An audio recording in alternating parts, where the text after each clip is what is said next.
Hello and welcome to Wingin It, and welcome back to some more gameplay here. This is going to be a post-commentated game, and it's a game that I played a little while ago, just over a month ago now. We are in between tournaments currently, but I still wanted to get some gameplay out, and yeah, between this one and the next video, I think we've got a couple of interesting games that hopefully you will enjoy watching. So yeah, this are tournament games, both of these. We are going first in this game here.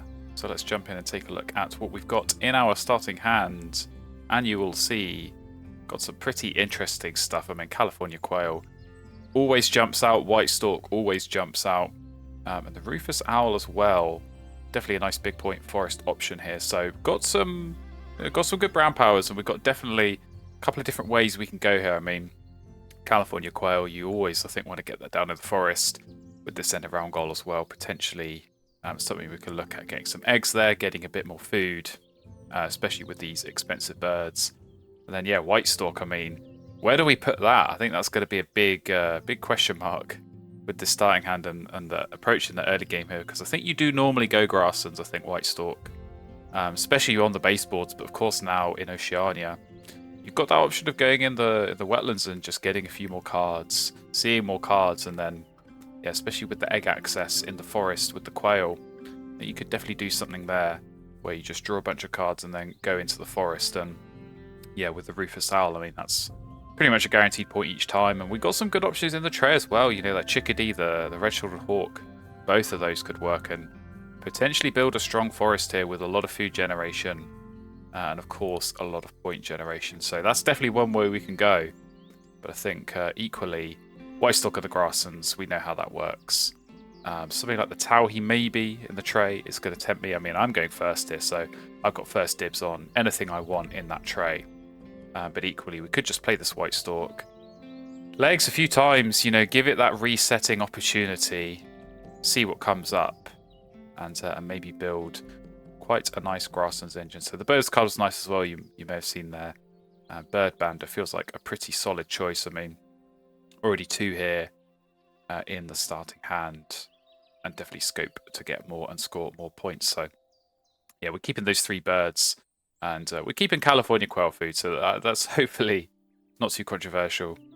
And yeah, it's maybe going to be, as I said, questions of where some of these birds go, particularly I think the White Stork, but also some question marks over the right sequencing and the right order to be playing these. You know, do I just focus on the forest, go with the quail, go with the owl, take a bunch of food, and then kind of see where I want to go with the White Stork?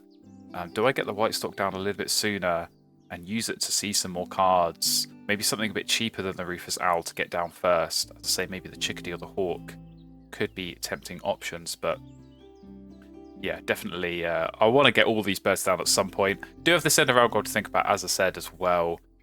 Eggs in the forest, so could just get the quail down, do a bunch of food gaining, maybe not take nectar, but you know, just take some other food that I know I'm going to use to play some more birds later in the game, and just use that California Quail, egg each time, gradually build up a bit of an egg bank there. That yeah, it's going to score points and be useful for playing birds later, but maybe help with this end of round goal as well. So we do play California Quail turn one, as I said. Hopefully, pretty straightforward, no surprises there. And we are leaving the stuff in the tray. So I think, you know, if I didn't have the quail and I didn't need the nectar, I might be tempted to go and grab, I'd say maybe the Chickadee and the Hawk. As it turns out, they are both left there. So the option is still there. But I do want to be grabbing some food, grabbing the nectar in particular, and yeah, leaving my opponent with not an easy re-roll. They can't just go and re-roll and maybe get 2 nectar if they want to take food. They'll have to take a worm. And certainly, the way they played the Coltic there kind of told me they weren't going to go and take food. So they did get their reset. They got 1 nectar. Left none for me. But, you know, the food that's coming up is not bad. It's food that we need. You know, it's the rats that we're looking for. If we are going to play this owl, maybe some of that fish as well. I'm looking at taking that as well, of course, with the White Stork. So that might dictate a little bit in terms of the sequencing and the ordering that we get these birds down. It's just what food we're given, because I think, you know, if I can get some nectar and some rats and maybe play the owl a little bit sooner, that's better because I can get more points by using that brown power sooner. But if I can't, yeah, there might be some advantage to just playing the White Stork and using that power to see some more cards before going back, taking food, and playing something like the Rufus Owl. So got a silver eye in the game now, so interesting bird power, that one. Every player gaining nectar, so that could definitely help me out. That could definitely, yeah, let me get things set up a little bit quickly. And that's kind of why, you know, I'm just checking myself there. Went straight to take food, but kind of hesitated a little bit, thought maybe they're going to draw cards, give me nectar, that might change my mind. In the end, I still took food, I think. These birds are very expensive, so I'm going to need every last little bit of food. And of course, the egg on the quail. Going to keep saying it, definitely helpful. Especially up against my opponent, they have a lot of egg space, so they did play Colt it, first bird. That has got a lot of egg space, so definitely something to be wary of. I mean, they've not got their grasslands going or any sort of egg access at the moment, but that could change very, very quickly. So they did go and draw cards, and they did give us a nectar, so yeah, definitely welcomed. As I say, got some expensive birds here, so want to be, yeah, using that nectar to get the birds down. So Rufus Owl is in the game here. We've gone with that first, and yeah, I'd say building out strong forest. Good start here. I think I like this. The eggs are key, but just getting some extra points also important. So we've got a white threat in the game.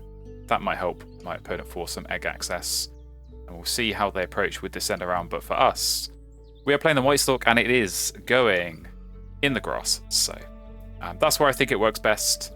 But as I say, it's definitely not a one-size-fits-all approach, I think, especially on these Oceania boards. You could go in the wetlands, use that to draw some more cards, and see what you can find. But yeah, I just feel like in the grasslands, getting the eggs with the tray reset, super, super powerful. So we are going to make use of that. We're going to go ahead, lay some eggs, and see what we get. And not great options. We're getting some okay stuff. I mean, the Grey Shrike Thrush I do quite like. I think that's probably the one I'm going to go for here.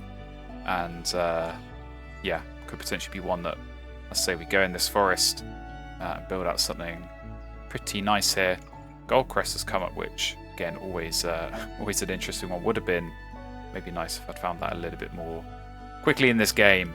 Obviously, the more forest birds you've played, kind of the less useful a power like that is. But yeah, we're set up well here. I mean, definitely something to think about my opponent, you know, with this end of round goal, depending on if they're going to lay eggs here and really push me on this. That might change my mind if I do have to lay eggs again here, and see, you know, what the Stalker's going to give me, but also get the eggs down there. So, you know, they're on 2 eggs, they could get to 4. I don't really want to be playing a bird here and losing out on this end of round goal. So we are going to lay eggs again, and we're going to see what comes up. And we've got 2 interesting options. We've got a hummingbird, but we've also got this Eastern Rosella. So you'll see I kind of instantly jumped on the hummingbird without really thinking about it. But, you know, took a pause, took a little bit of a think. And maybe that Rosella might be something that is going to help us a little bit more. Now, of course, give away nectar, as we've kind of seen with my opponent Silverite, can be good, can be bad, can help your opponent a little bit too much. But I think the Rosella works slightly better here in the fact that you get 2 food. So you get the nectar, but you also get a seed. And that can be very, very handy. So yeah, 2 food generation in this grasslands, along with the eggs, of course, and the card that the White Stork is giving.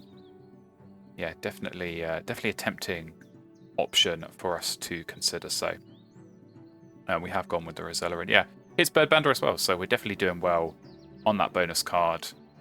And hopefully the Stork keep delivering and keep finding us some nice engine birds, but also some birds that are going to hit this bonus card, score some points, and maybe on these end of round goals as well. Something we can look at, and we're definitely, as I say, doing well on this first one. So we are going to win that pretty comfortably in the end and take the points home. We come here into round number 2, and we have got quite a nice tray. For my opponent going first is so Main Duck and Snow Bunting, both really, really good options. I mean, they've already got the start of a good wetlands, I think, with the Silver Eye. So you add a Main Duck into that, you're getting tucks. Now they're potentially getting the nectar and the seed as well there, so something maybe to think about. And yeah, Snow Bunting, you know, we're not really doing that much tucking. We've got this Rufus Owl, so we're doing a little bit. But I think normally when you go White Stork, you do look for those tucking birds, you know, barn swallows, house finches, that sort of thing, just to really build that out and Allow yourself to access birds in the tray. That's definitely important. So definitely would have expected them to pick up snow bunting, but they have left it. Of course, did pick up the main duck, which is maybe not too surprising. But yeah, we're going to grab it. So of course, we do have to go into the wetlands. You can't pick up birds from the existing tray with the White Stork. It is going to reset. So that's kind of where you take a little bit of pain by having it in the grasslands here and not in the wetlands. But yeah, we do go and grab the snow bunting, and we get the Fury as well. So that was kind of a bit of an opportunistic move. Did feel like that. Yeah, could be something we look at later. You know, double play, maybe get a bit more egg space going. Maybe that last end around goal, the star nest is going to help. So something to think about for sure. And yeah, we were able to get the nectar we needed. So thanks to the Silver Eye on the previous turn, we did get 1.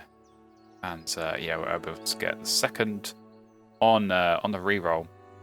And that is going to allow us to play this Rosella. And I think, you know, the key thing when you've got a bird like this that gives out nectar is you've got to plan your kind of your next few turns and think about how you're going to use that nectar. So I can definitely see a world here where play the Rosella, lay eggs, use that nectar and the seed straight away to get the snow bunting down. But then if I'm going to lay eggs again straight away after that, I'm left with a nectar and maybe nothing to play. So got to think these things through. Got to maybe, you know, hedge my bets a little bit in terms of what is going to come through. And I mean, even more nectar coming through as well from the Silver Eye maybe needs to be used up. So yeah, got some things to think about here. We choose to keep one of the nectars. I think, again, I'm just keeping my options open, but also, I mean, if we need to use that nectar playing the snow bunting, we could even do that now. Could get it down a little bit sooner. You know, my opponent, they're not doing loads of tucking, but we know they've got main duck. So I think whenever you've got main duck, you kind of want to go build something in the wetlands. However, you may have seen they did snag the lyrebird as well. So yeah, they are now potentially going to be copying some of my forest birds. But again, one of those is a tucking forest bird in that Rufous Owl. So maybe something to think about there. But yeah, we did go and lay eggs first. And this is just me thinking about that nectar situation, making sure I can use the nectar that I am gaining on playing birds like this snow bunting. So we use the Stork as always. We get that reset, and Sparrowhawk, it's not bad. That's an okay option. I mean, I'm kind of looking for birds that cost a lot of food, of course, with the Rosella, with this nice forest, maybe with that Silver Eye helping me out a little bit as well. We do kind of want to be grabbing, yeah, those expensive birds and spending nectar and trying to score points that way. But something like a Sparrowhawk, if I've got a few extra cards, you know, again, works potentially with that last set of round goal. Just get another bird done in the forest to double play into. It's certainly not a bad one. So I was quite happy to grab that. It might get tucked later under the snow bunting anyway, but it's kind of good to have that, I think, as an option in reserve. And yeah, just give you that choice potentially later in the game. So opponent is taking food here. Be interested to see what they copy, because yeah, lyrebird, of course, you get the choice. You can copy whatever you want in my forest. Could be copying the quail, but not quite so many egg spaces on the lyrebird. Obviously the quail there was 6, meaning you can just take food loads and yeah, you give yourself a lot of turns, a lot of options and opportunities before filling up and running out of space there. But yeah, not quite so many spaces with the lyrebird. But yeah, looks like they did fill up their 1 egg space there using the quail. And I think as soon as I do play this snow bunting, that is definitely going to be putting them off using that to copy the owl. So interestingly, we don't play snow bunting right away. We go and lay eggs again, and so we get quite lucky because we find East Imperial Eagle. So again, maybe like a bigger sibling of the Sparrowhawk. We are going to need some cards here, which we kind of don't have loads of. So that's kind of the downside of the White Stork, is that you are only getting 1 card each time. Obviously, you're seeing 3 with the tray reset, so you do get some nice options sometimes. But in situations like this where you just need sheer volume of cards, maybe that's where it's better in the wetlands, and you can just draw and draw and draw, and then you can more easily play birds like the Eastern Imperial Eagle. But yeah, we're kind of in this situation now where we have yeah, just got to go and lay eggs, and you know, it's kind of working out all right for us. We're definitely seeing some cards. We're definitely getting some good stuff. My opponent, likewise, Great Egret into Red Knot is a huge play here, with this end of round goal in mind, perhaps as well. Birds worth more than 4 points. That is 2 down in a single turn, and spending a lot of nectar as well, so definitely a nice play. We are going to have our work cut out if we're going to be trying to push it on this end around, but one way we can do that is with our good friend the snow bunting. So we're going to get that down, we're going to spend some of this nectar, and yeah, it is a tie there at the moment. My opponent's got no food, so it's unlikely. I mean, they could have a Benelli or something like that. It's unlikely that they're really going to be able to push and challenge and get another bird down on this end of round goal, but we're going second, so we can kind of just wait and see, let them act first, and then we can be in a position to go react off the back of that. So yeah, we'll see. We've got our options, but we've got this nectar, and yeah, we've got some thinking to do. I mean, I could just lay eggs here. So another nectar spent, and even if I use this Rosella, I mean, I'm giving up the nectar, but their turns are all done. They can't use it. I can't use it, but I do still get the seeds. So that might be an option we look at. But yeah, opponents just laying eggs, and I can't tell if they were skipping, but they definitely didn't get a tuck on their Predator Power, so no tuck for our snow bunting. But interesting, we go and draw cards here, so I forgot I did this, I'll be completely honest, but I think that's not a bad shout. Spend the nectar there, it counts as spent nectar, it's another card, and as I said, do need cards. For the snow bunting tucks perhaps, but I say more importantly, later on, to be able to use the East Imperial Eagle as a play there. So come into round 3, and a very nice bird in the tray, into our Raven. So, do we want to pick that up? Or do we want to lay eggs and just get rid of that with the White Stork? Now, I do remember this part of the game. This is kind of an interesting decision point, because I'm looking at this and thinking, I'm not sure I need the Raven.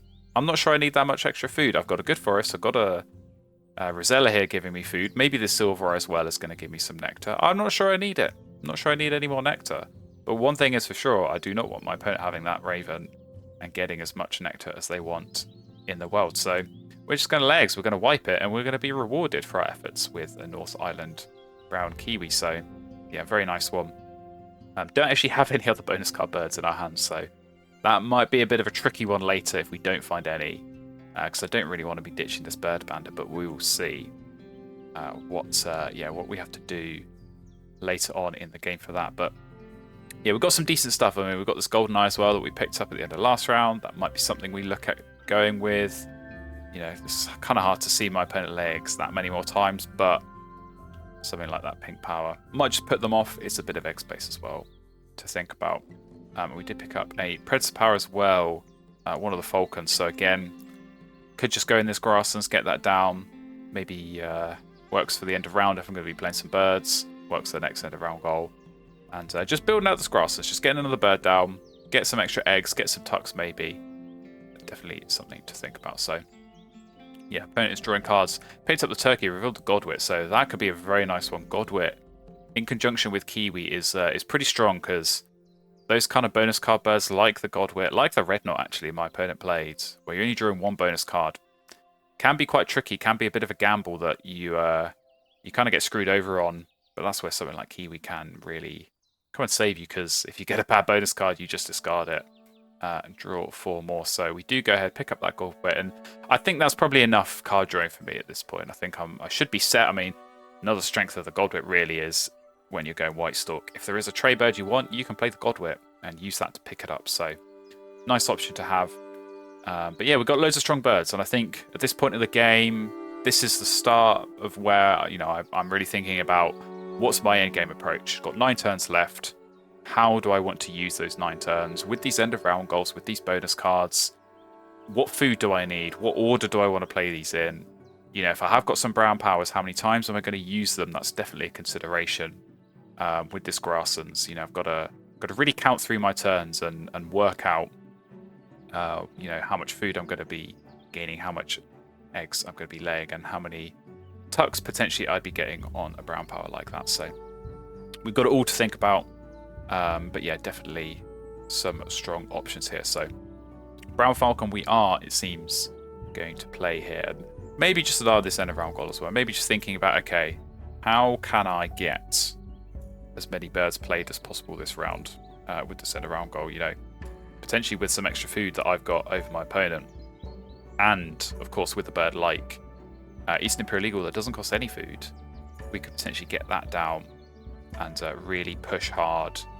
And you know, just playing one extra bird than your opponent here, you get a load more points on the end of round goal. So sometimes playing a bird that you maybe were a bit on the fence about playing, if it's worth a few extra points for the end of round goal, can definitely be nice. So yeah, my opponent's not played any. They've not got loads of food, so I'm kind of thinking, okay, maybe they play 3 birds at most. I'd be really surprised if they can get 4 down. But to be honest, most likely they might only get 2. So I'm sort of thinking here, if I spend 1 turn laying eggs and then spend 2 turns playing birds, that might be enough here to win at this end of round goal. So we are going to go ahead and lay eggs here. We're going to start throwing some food. So we're sort of quite confident, I think, here in terms of the amount of food we're getting through this Rosella. And I'll say with something like Eastern Imperial Eagle, and even, I mean, we could still be playing potentially that Sparrowhawk. We'll see. We do get another double bird here in the Kinglet, so we could be doing a triple play into Sparrowhawk, into that Kiwi as well. We've got options available to us.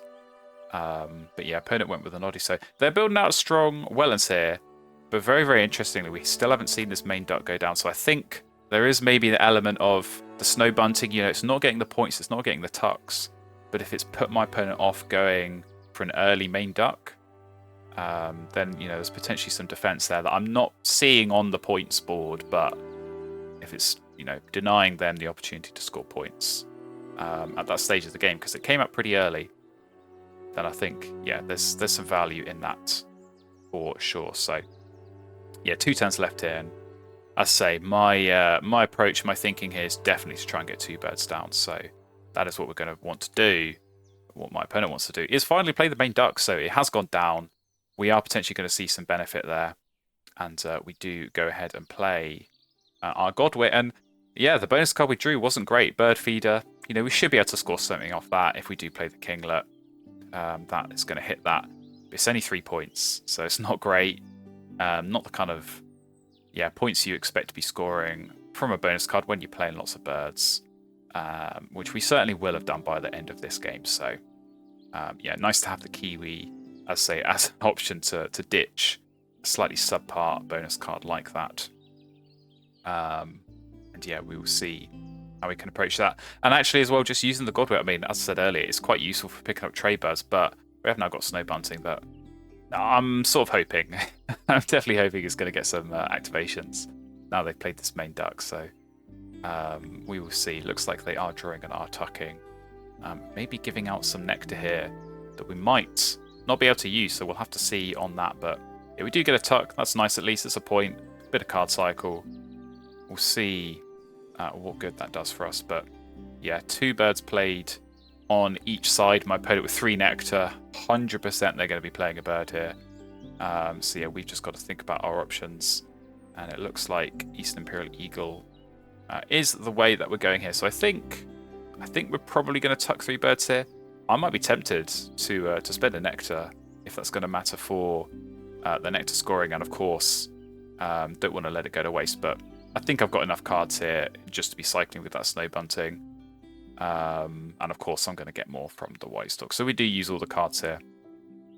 So we're going to lose 1 nectar, but I think we're okay. And I'm sort of at this point definitely, I say, thinking about that final round. What's my approach going to be? How many times do I lay eggs? How many times do I play birds? If I'm getting, you know, nectar and seed each time, I can probably, I would say, lay eggs 3 times and then spend 2 turns playing birds. So it depends a bit what the White Stork's going to find me. Probably looking for wetland plays at this point if we're triple playing in the forest. Got no space there, no space in the grass, and so yeah, nice trumpeter swan, nice Atlantic puffin. You know, the kind of birds you always look for, I think, at this stage of the game. The usual suspects. Definitely what I would want to be looking for. And yeah, there's the kind of birds that my opponent can't play because they have the opposite problem of me, where they've filled up their wetlands and have got space elsewhere. So we will see what they're going to play. Did see them pick up a wild turkey earlier, so it's probably going to be that with the 3 nectar. Be interested to see which habitat, if they do play that, where it goes. Because again, as much as this is the point of the game where you start thinking about your end game plans, I think it's also where you start really paying close attention to the nectar scoring and and making sure you spend it in the right places. So they've not played Turkey, but they have done it along spur, and yeah, spending nectar in that grasslands. They're now winning that. We can't do anything about that, so we will just have to move on. And I've got a wood stork in the tray, so very, very nice bird. Exactly the kind of thing I was hoping I'd be able to grab, but with the white stork, and not have it sat in the tray. So yeah, my only hope being able to get that is, of course, being able to use the snow bunting. So we'll see if we get given that opportunity, but I think otherwise we're just going to be laying eggs here. So using that white stork, hoping that this falcon hits. We're going to need some points off that to make it worth playing. And yeah, of course, Rosella's going to get some food, which we will use to play, I would imagine, at least a double, maybe a triple play into the kiwi in the forest. Get rid of that bird feeder bonus card and see what the kiwi can get us. But yeah, it looks like my opponent may well be drawing some cards here. So we will see if they use the main duck, if they use the noddy, of course, potentially that can get some tucks. And the silver eye giving up the nectar, that might help us out a little bit because we have got some expensive birds potentially to be playing. So yeah, we will see what they choose to block and what they choose to leave. And it kind of looks like they might be leaving that wood stork, which yeah, I've got to say, I think if I'm in their position, I'm blocking that. I think, you know, it's not good for them. Of course, they can't play it, but when you've got the snow bunting on the other side, you do not want to be leaving that as an option to be tucked and drawn.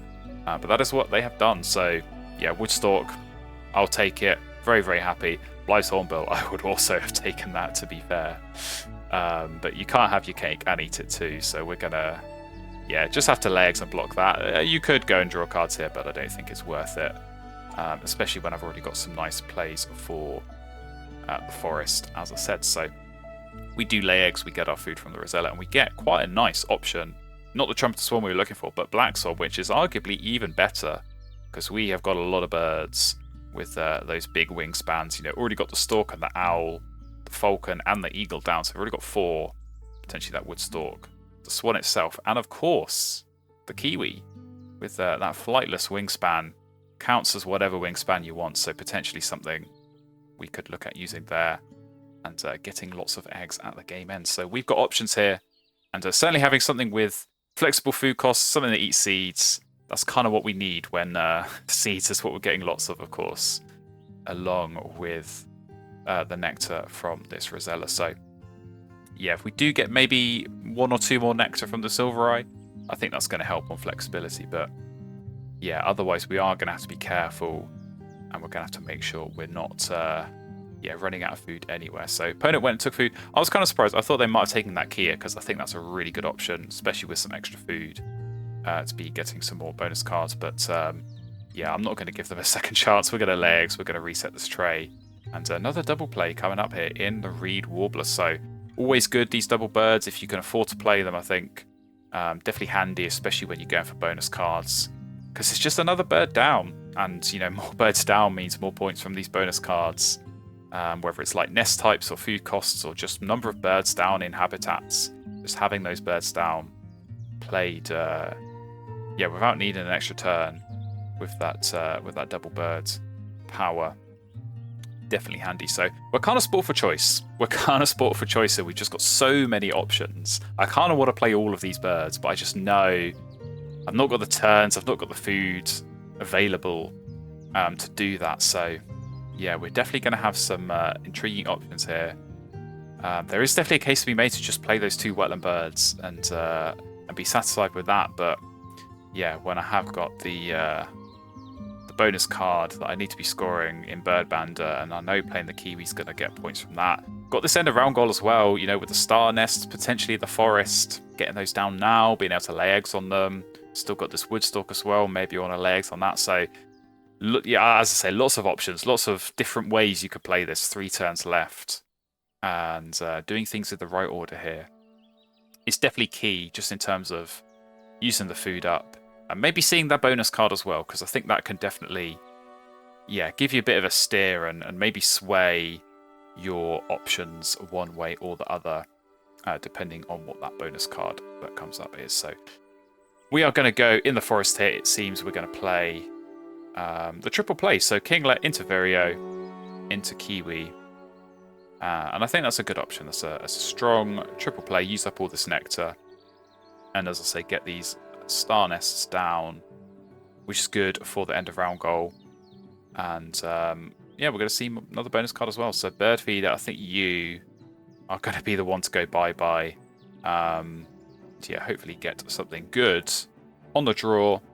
It's not great, but we'll take it. So Enclosure Builder for 4, definitely. And Wildlife Gardener, if we're going to do that Reed Wobbler double play, that is going to save us out there and get a few extra points. So yeah, potentially all of these we could be scoring. I mean, if we're double playing Wetland Scientist, if we're double playing Passerine Specialist is also going to get points, but these two Nest type ones combined are going to be the most points. So yeah, Star Nests kind of saving our bacon here a little bit with those 2 Star Nests, and we have got 2 Nest type bonus cards, so definitely nice to have that. And yeah, with 2 turns left, it's kind of playing out perfectly because we can just lay eggs and then double play. You know, we're going to get the nectar, we can use that on the Reed Warbler, and we're going to have 3 seeds which we can use on the Black Swan. And we've been careful, we've been taking the eggs off the large birds, just giving ourselves that opportunity, giving ourselves the chance, of course, to use that game end power and get a bunch of eggs. And I think that's going to be the way to go, because we could, you know, just not do the double play. We could just force down the Wood Stork, take the extra bonus card. But I think given the fact here that Reed Warbler double play, we can't do that into the Wood Stork. We won't have enough food. And we do kind of need to do that, as I say, for Wildlife Garden bonus cards. So I think that double play is going to be good. But who knows? I mean, we're going to lay eggs again. One last chance on the Wood Stork. Maybe one last chance on the Snow Bunting as well. Who knows? We could yet still get another better option coming our way. But Cerulean Warbler going down over my opponents. So they're definitely going heavy on the bonus cards as well. It's definitely a solid strategy, I think, in these games of Oceania Wingspan. So yeah, no complaints there. But we will be laying eggs here on this turn. So yeah, obviously a little bit to think about with this nectar. I think my opponents, they're going to be spending whatever they've got left. I'm going to be giving them something. Got to think about this end of round, because we have got this kiwi, and as I said, maybe we want to be laying eggs on that. But if we lay egg on it, we then can't lay an egg on it with the swan. So got something to think about here. What I've decided to do is lay an egg on it, and then if I need to clear the egg off on my last turn, I can do that. And I've got my information available because, as I say, I'm going last in this game, so I'll know exactly what the end of round situation is. And if we're going to win it anyway, we can take the egg off. If we need the egg on there, I'd rather miss out on 1 point from the Black Swan if it means I gain 3 extra from the end of round goal. So yeah, just something to think about, something to pay attention to as we come into this final turn. But yeah, let's say decent score on these bonus cards. Maybe could have been a little bit better, but I would definitely take the points I've got. And Kiwi for sure helped out on delivering there. So one last turn for my opponent, and I certainly imagine it's going to be a bird going down.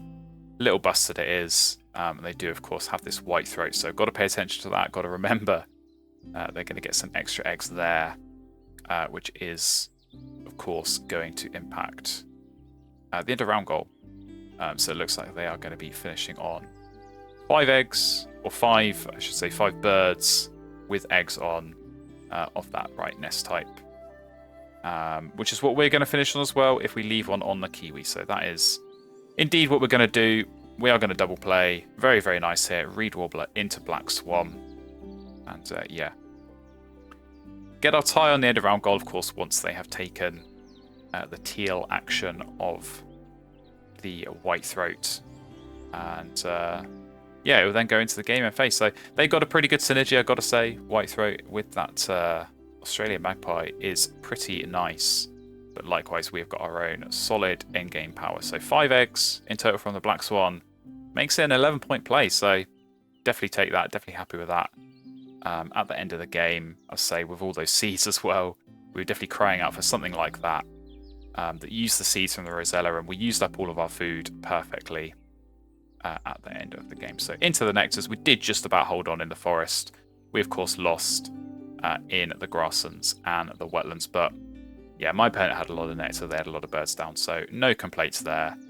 We'll see what difference it makes in this final score. So, feels like high scores on both sides is going to be the way here. You know, lots of nectar was flying around, lots of co-op, lots of birds, lots of bonus cards. So, yeah, big scores already. Through the bonus cards as well, pretty close, pretty even. I think the end of round goals were quite close as well. We did slightly edge. Eggs, we had plenty, thanks to the Grasslands engine, 21 in total.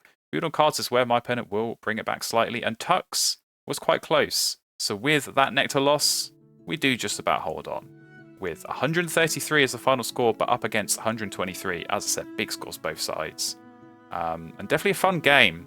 Definitely an interesting one. Could have got either way, you know, with some of these bonus cards. Maybe the Kiwi doesn't deliver on the bonus card draw. You know, maybe we have some slightly different plays at the end game.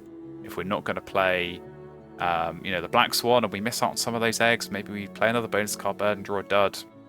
I say can definitely swing either way, but I enjoyed that game. I enjoyed it a lot. Definitely glad I went with Grasslands early on. White Stork, super, super strong. Especially when you can build out good grasses with some other nice brown powers in it. So there we go. Hopefully you enjoyed that game. As I said, we got another one that was from this same series. That'll be coming out very, very soon. If you want to see that, make sure you're subscribed so you'll get notified. And I look forward to seeing you in that one very, very soon.